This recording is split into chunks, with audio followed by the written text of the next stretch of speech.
जी, हमने topic start किया हुआ है, दैट इज़ डीएनए वायरस का। हम देखने जा रहे हैं कि कैसे इसमें लिटिक साइकिल होता है इस लाइफ साइकिल ऑफ बैक्टीरियोफेज में। ठीक है, कह रहे हैं कि सबसे पहले a layer of distinct protein forms the inner tube or the core. ठीक है, अच्छा हम पहले इसकी देख लेते हैं कि inner tube or the core से क्या मतलब है आपका। इसका ये देख रहे हैं कि आपको एक यहाँ पर जस्ट लाइक अ पाइप नुमाइक चीज नजर आ रही है, एक शीट, इसने इसके बाहर आउटर और इसकी जो इनर है दैट इज कोर। ठीक है, इंटरनल जो भी चीज होती है इसका कहा जाता है कोर।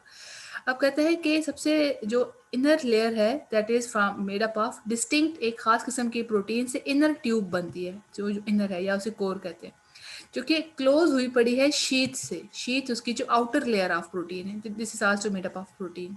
ठीक है, बात समझ आ रही है?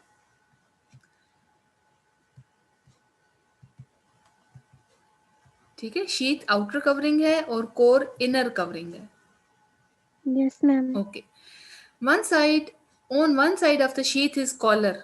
ठीक है, जिस तरीके से हमारी शर्ट का कॉलर होता है इसी तरीके से इसके भी जो स्टार्टिंग रीजन है जो हेड के साथ है, यहाँ पर इस रीजन को नेम दिया गया है कॉलर का।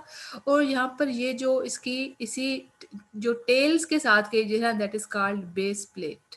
ठीक है, दो के नाम है यहाँ पर, आपने इसको भी देख लेना है। कॉलर, कॉलर के जो इसके हेड के साथ है, और जो अदर साइड है that is named end plate या बेस प्लेट। इस एंड प्लेट के साथ सिक्स टेल फाइबर्स अटैच होती हैं। Six tail fibres are attached with this end plate. आप ये काउंट कर सकते हैं, सिक्स टेल फाइबर्स, ये 1 2 3 4 5 6। ठीक, समझ आ गई स्ट्रक्चर ऑफ द बैक्टीरियोफेज। ये हम वायरस का स्टडी कर रहे हैं स्ट्रक्चर।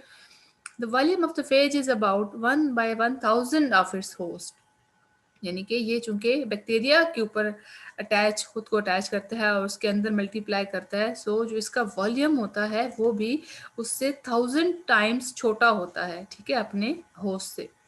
होस्ट जो यानी कि बैक्टीरिया। अब जहाँ से बात स्टार्ट हुई इसी साइकिल की, इसी स्टेजेस की, स्टेप बाय स्टेप हम इसको देखते हैं कि कैसे पहले एब्जॉर्प्शन होता है, फिर उसके बाद पेनिट्रेशन होती है। ठीक है, तो हम इसी को स्टडी करेंगे कि कहाँ से स्टेज स्टार्ट होता है, पहला स्टेप क्या होता है। पहला फर्स्ट स्टेज इज अटैचमेंट के, जिसमें आके वायरस खुद को अटैच करता है बैक्टीरिया की वॉल के ऊपर।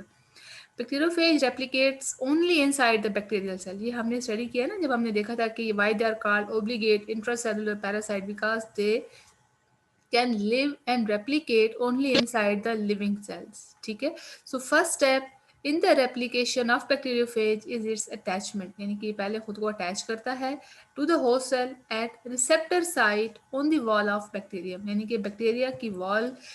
क्योंकि देखिए ना, हमने इसको नाम ही दिया बैक्टीरियोफेज, यानी कि जो बैक्टीरिया के ऊपर अटैक करता है, बैक्टीरिया के अंदर डिवाइड करता है। तो फर्स्ट ऑफ ऑल ये एक खास जगह होती है जहाँ पर ये खुद को अटैच कर लेता है बैक्टीरिया की वॉल के ऊपर। अब क्या होता है कि during the attachment weak chemical union, एक एक खास देखें ना, अब यहाँ पर आप देख रहे हैं तो एक ये बॉन्डिंग बन जाती है, एक यूनियन, एक ज्वाइंट बन जाता है बिटवीन द विरियन। विरियन हमने देखा था ना, कंप्लीट इन्फेक्शियस पार्टिकल, विरियन कहते हैं। अच्छा, इस वायरस और रिसेप्टर साइट के दरमियान एक बॉन्ड सा बन जाता है। ठीक है, वहाँ पर एक ज्वाइंट बन जाता है। उसके बाद क्या होता है, नेक्स्ट स्टेप पेनिट्रेशन। पेनिट्रेट करता है DNA from the virus into bacterial cell. The tail sheath, अच्छा यहाँ से इससे पहले क्या होता है, tail release the enzyme lysozymes. ठीक है, लाइसोजाइम ये खास एंजाइम होता है, इसका फंक्शन क्या होता है, to dissolve a portion of bacterial cell wall, कि बैक्टीरियल सेल वॉल को उस जगह से डिसॉल्व किया जाए, उसको ब्रेक किया जाए ताकि वहाँ पर एक होल जनरेट हो और वहाँ से वायरस का डीएनए बैक्टीरिया के अंदर चला जाए। देन टेल शीथ कॉन्ट्रैक्ट, ये जो आपने देखा था शीथ का रीजन देखा था, ये कॉन्ट्रैक्ट करता है, सुकड़ता है। And tail core is forced into the cell through cell wall and cell membrane. और जो सारा कोर का रीजन है ये आप देख रहे हैं सारा ये कोर का रीजन वहां से ऊपर से इसको फोर्स कर रहा है कि ये वायरस बैक्टीरिया के साथ अटैच हो और वहां से क्या हो कि डीएनए को इंजेक्ट करने में, कि DNA virus injects DNA into the host cell just as the syringe. जैसे आप सिरिंज को यूज करते हैं टू इंजेक्ट द वैक्सीन, जब भी इंजेक्शन लगता है तो उसके लिए ज़्यादा निडल का काम किया जाता है। तो नीडल जैसे बॉडी के अंदर दाखिल की जाती है, इसी तरीके से DNA is injected into the cell just like vaccine. लेकिन जो इसका प्रोटीन हेड है, कोट है, ये सारी चीज़ें हैं, आउटर लेयर है, ये सब बाहर रह जाती है। So many animal viruses, however, enter the host cell as a whole. लेकिन कुछ एनिमल वायरसेस ऐसे हैं, ये जो हम बात कर रहे हैं बैक्टीरियल वायरस की, तो इस बैक्टीरियल वायरस में ये कहते हैं कि प्रोटीन कोट है, ये head and tail structure of the virus remain outside of the cell. इसका हेड और इसकी टेल सब बॉडी के बाहर रह जाता है, सिर्फ डीएनए एंटर होता है। लेकिन कुछ एनिमल सेल्स में क्या होता है कि पूरे का पूरा वायरस ही बॉडी के अंदर चला जाता है। अच्छा, अब जैसे ही डीएनए एंटर हुआ, इसका अगला काम क्या होता है? Viral nucleic acid takes the control of host biosynthetic machinery. Biosynthetic यानी कि जो उसके अंदर स्ट्रक्चर बनाने वाली मशीनरी है, ज़ाहिर जो भी बैक्टीरिया के या एनिमल्स के अंदर सिस्टम होता है, वहाँ पर प्रोटीन सिंथेसिस भी हो रही होती है, राइबोसोम सिंथेसिस हो रही होती है, सेल की मल्टीप्लिकेशन हो रही होती है। तो this is all processes, it's biosynthetic machinery. तो इसके ऊपर वायरस का डीएनए, वायरस न्यूक्लिक एसिड अपना कंट्रोल ले लेता है और induces the host cell to synthesise necessary viral component, यानी कि जो वायरस के अपने कंपोनेंट है, डीएनए, उसके प्रोटीन, हेड, ये उस सेल को इंड्यूस करता है, यानी कि उस सेल को एक्टिवेट करता है कि जो वो अपना काम छोड़े और इसकी वायरस की अपनी चीजें बनाए। ये बात क्लियर है ना? यहाँ तक समझ आ रही है? जी स्टूडेंट्स, ये बात समझ आ रही है मेरी? Yes ma'am. And starts multiplying. देखिए ना, जब उसको वायरस यस को, मैम, आ रही है। अच्छा, अब आप यहीं पर ही देख लें, जैसे कि ये आपको देख रहे हैं यहाँ से कि जैसे अटैचमेंट एंड एब्जॉर्प्शन और पेनिट्रेट हो गया, डीएनए अंदर आ गया। इसी डीएनए ने क्या किया, जो उसकी होस्ट का सारा न्यूक्लिक मटेरियल है, बायोसिंथेटिक मशीनरी है, उसे कहते हैं कि मेरी हेड, मेरे टेल, वायरस की चीज़ें सारी बनाओ। तो उसी के ही वायरस के पार्टिकल्स बनने से वो क्या होता है, उसी की कॉपीज बन जाती हैं और इस तरीके से वो रेप्लिकेट करता है, मल्टीप्लाई करता है। About 25 minutes after the initial infection, 25 minutes के बाद क्या होता है, approximately 200 new bacteriophages are made. मतलब देखें कि एक 25 मिनट्स के बाद एक वायरस से 200 न्यू वायरसेस बन गए। फिर बैक्टीरियल सेल बर्स्ट है, अंदर उसकी जगह नहीं रहती, उसका अपना काम भी ख़त्म हो जाता है। वो जैसे ही फटता है, वहाँ से नए वायरस निकलते हैं, वो इर्द गिर्द के बाकी दूसरे सेल्स को डैमेज करते हैं, अगेन उन्हीं के अंदर चले जाते हैं। और इसी तरीके से ये पूरा साइकिल चलता रहता है। और जो bursting of bacterial cell, this is called lysis, इसका टूटना, डैमेज होना, फट जाना। तो this all process is called lytic cycle, इस साइकिल को कहते हैं। The phage which causes lysis of the host cell. अब इस वायरस को कि जिसने बैक्टीरियल सेल को लाइस कर दिया, डैमेज कर दिया, तोड़ दिया, ठीक है, this cycle is known as, इस फेज को कहा जाता है लिटिक फेज और वायरुलेंट फेज, यानी कि ये उसके लिए सख्त डैमेजिंग है, उसको नुकसान पहुंचा रहा है। So this phase is called lytic phage और विरुलेंट फेज। फेज तो वायरस हो गया, ठीक है, और वायरुलेंट वो जिसने उसको लाइस कर दिया, उसको तोड़ दिया, डैमेज कर दिया। अब हम दूसरा साइकिल इसी की तरह का हमने देखा था डायग्राम में कि जिसने उसको लाइस नहीं करता, उसको यानी कि तोड़ता नहीं है, बल्कि उसके साथ साथ ग्रो करता रहता है और अपना डीएनए उसी बैक्टीरिया की फर्दर रेप्लिकेशन के साथ साथ वायरस का डीएनए भी आगे ट्रांसफर होता चला जाता है। So this is called lysogenic phase या लाइसोजेनिक साइकिल। इसको हम पढ़ते हैं, इसमें एक दो टर्म्स हैं, ये हम देखते हैं कि what is prophase, what is lysogenic. ये अक्सर एग्जाम में आ जाता है कि डिफाइन प्रोफेज या डिफाइन टेम्परेट फेज, ये हम अभी देखते हैं। मैम, आपकी आवाज कट कट के आ रही है। कट कट क्या आ रही है? अच्छा, अब अगला हम फेज देखने जा रहे हैं, that is called lysogenic phase. ठीक है, अभी हमने लिटिक फेज, लिटिक साइकिल पढ़ लिया, लिटिक फेज भी देख लिया कि वो virus that cause the lysis of bacterial cell, this is या lysis of the cell, this is called lytic phase.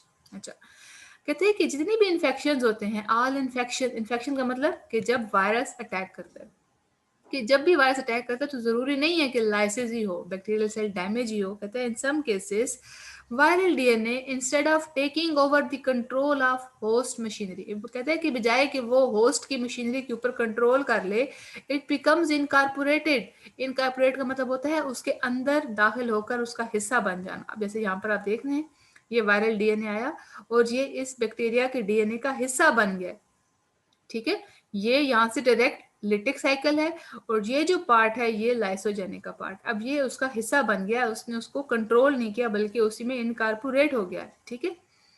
अब जब इनकॉर्पोरेट हो गया तो phase in this state is called prophase. इस कंडीशन में कि जिसमें वायरस का डीएनए बैक्टीरिया के डीएनए का हिस्सा है, this is called prophage and this process is known as lysogeny. इस प्रोसेस को कहा जाता है लाइसोजेनी। ये एग्जाम में अक्सर पूछा जाता है, define prophase and what is lysogeny. तो आपने ये देखना है कि phase condition in which viral DNA is incorporated into the bacterial chromosome।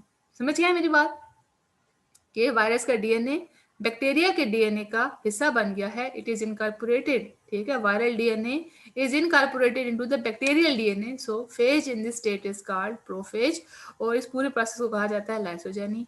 So in this condition the bacteria continue to live and reproduce normally. देखें ना आप, यहाँ पर इसने कोई ये डैमेज नहीं हुआ, कोई फटा नहीं, क्योंकि ये अपना काम भी कर रहा है साथ साथ, ये अपनी बायोसिंथेटिक मशीनरी को अपने पार्ट्स बनाने के लिए इस्तेमाल कर रहा है।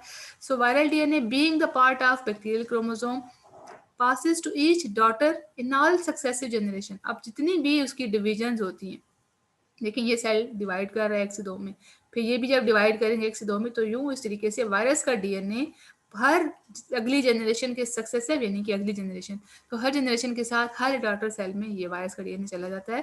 तो some time however viral DNA get detached from the host chromosome and lytic cycle start। तो कभी कभार क्या होता है कि वायरस का डीएनए वहां से सेपरेट होता है और ये लिटिक साइकिल को स्टार्ट कर देता है। This process is called induction, कि जब वायरस का डीएनए सेपरेट होता है और लिटिक साइकिल स्टार्ट हो जाता है, तो इस प्रोसेस को कहते हैं induction. Lysogenic bacteria are resistant to infection by the same or related phage। अब ये जो लाइसोजेनिक बैक्टीरिया है, ठीक है, जिसके अंदर बैक्टीरिया वायरस का डीएनए आया हुआ है, ये इस मतलब अब ये बीमारी पैदा नहीं कर रहा, इसमें वायरस का डीएनए क्योंकि इसके हिस्सा बना हुआ है और बैक्टीरिया का डीएनए अपना काम करता जा रहा है, दैट इज वाई बैक्टीरिया इस सिचुएशन में इन्फेक्शन इसमें नहीं हो सकता। अब लेकिन जो phase which cause lysogeny, this is called temperate या लाइसोजेनिक फेज। ठीक है बच्चों, बात क्लियर है, समझ आ गई जी स्टूडेंट्स? समझ आ गया सबको ये टॉपिक? Yes ma'am. ओके, तो ये क्वेश्चन आ जाता है व्हाट इज टेम्परेट फेज, तो आपने लिखना है कि phase which cause lysogeny is called lysogenic phase. तो यहाँ पर ये टर्म्स हैं, मैंने हाईलाइट कर दी हैं, आप इसको अच्छी तरीके से समझ लें। ये आज आप सब लोगों ने इस पे करना है, व्हाट इज लिटिक साइकिल, ठीक है, ये लिख के, और व्हाट इज लाइसोजेनिक साइकिल, और जो सारी टर्म्स हैं इन सबको सेपरेट करके मुझे लिख के भेजना है। ओके, अल्लाह हाफिज।